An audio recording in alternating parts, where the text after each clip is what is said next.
What's up, guys? The clip you're about to watch is taken from my full album reaction that is exclusive to Patreon. So if you'd like to support the channel and become an MVB, there's a link below.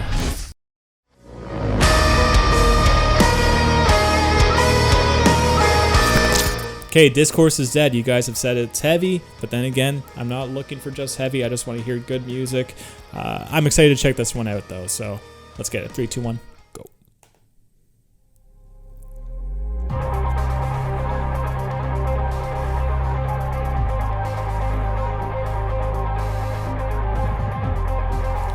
Still a lot of effects added.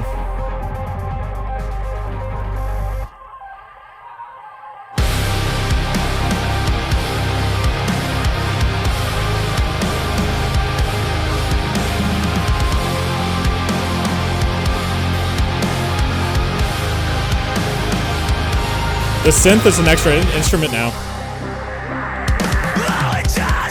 Okay. Oh. Oh, cool.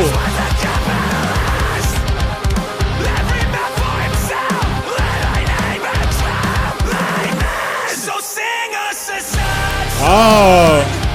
That was a cool lead into the chorus.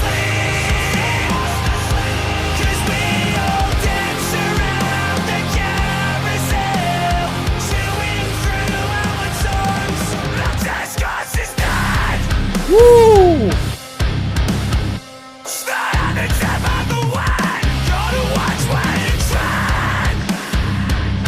Holy shit, where have you been hiding?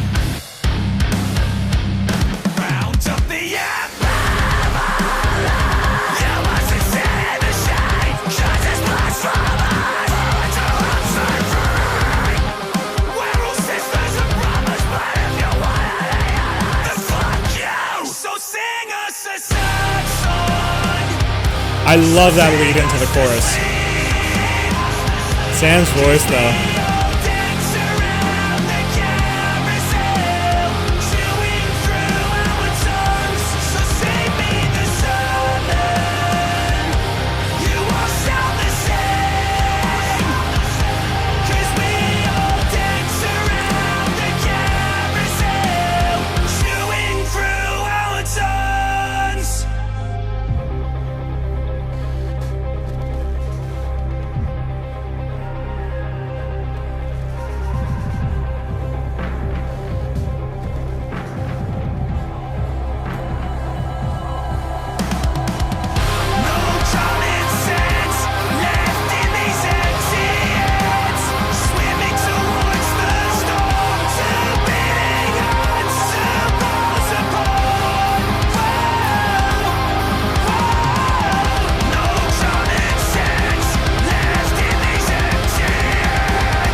Ooh.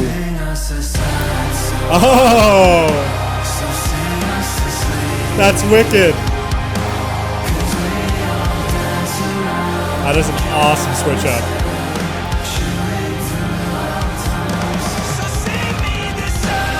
Woo.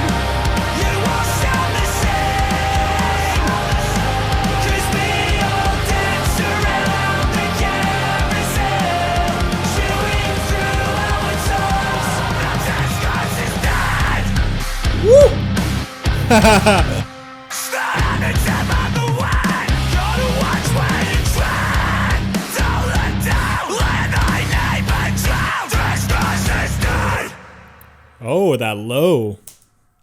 Damn, okay. Man, why didn't they release that as a single? That should have been a single instead of Meteor. That was, I don't understand that marketing move behind that. You know, especially considering this band is a heavy band and like you gotta have a, you know, you gotta market that a little bit. Anyway, that being said, this song was, you know, it actually was pretty sick. It's not the best Architect song I've ever heard, like, because, like, you know, this band is known for being heavy, aggressive, and, like, a little bit progressive. All the rhymes. But that being said, like, you know, it's a cool song, and I definitely liked how they're, like, it's a nice callback to, like, the old fans like me for their aggression. Again, I'm having such a problem with the production on this album. It is just too much. Like, whoever is mixing and mastering this, like take a break, chill out, because you're doing a little too much. It's a little too much stuff going on that it's kind of bearing like what makes Architects so good. It's just that raw emotion, just guitars, drums, and like that passion. This sounds a little too processed. That being said, if you took away all those elements that just make the song so refined, like you can hear it in the bridge, like all the sound effects, it was just like, it was too much. It was way too much.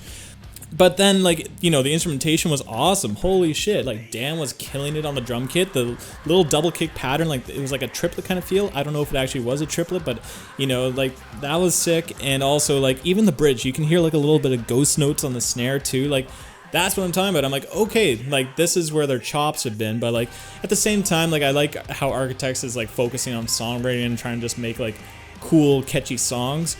But it is nice to hear them like kind of show off their chops a little bit with their instrumentation. And here comes Josh finally giving us those chugs, which is nice. And it sounds like it's C sharp standard tuning. You know, it doesn't sound like they're going back to drop G or whatever they were tuning, like super low. You know, that's the tune that they did on Hollow Crown and stuff and Daybreaker and other songs. But yeah, so like it still sounds heavy, but not as heavy as we're used to with Architects. That being said, you know, Josh, it was nice to hear him actually play some cool riffs and stuff. And Sam, though, like Sam is so far like the star of the show in this album. Like he's always been a top tier vocalist, and like he's like, especially in Holy Hell, he was tied down to doing those singy, screamy technique that he's known for. And unfortunately, like this guy's capable of doing so much more if you listen to enough Architects, if you listen to enough Sam Carter features and other artists where he does like pop songs and stuff. So it's cool to hear him use his voice to its like maximum capability. Like that chorus, that lead into the chorus, was so badass. Not only that, you know, when they got to the third chorus, they switched it up, because if they did the same thing, it would have felt too copy and paste. But you know how they did a much like a lower octave in the last chorus was just, that's something I didn't know that I wanted, but when I heard it, boom, that spoke volumes to me. I absolutely loved what they did in the last chorus. And then after that lower octave, when it back to like the regular vocal range, then they picked up the drumming and stuff. Like, oh man, that is how you end a song. And then they ended with a breakdown. That song was sick. I enjoyed that a lot. Yeah, man. That felt good. That felt good to react to. Anyway, let's go on to Dead Butterflies.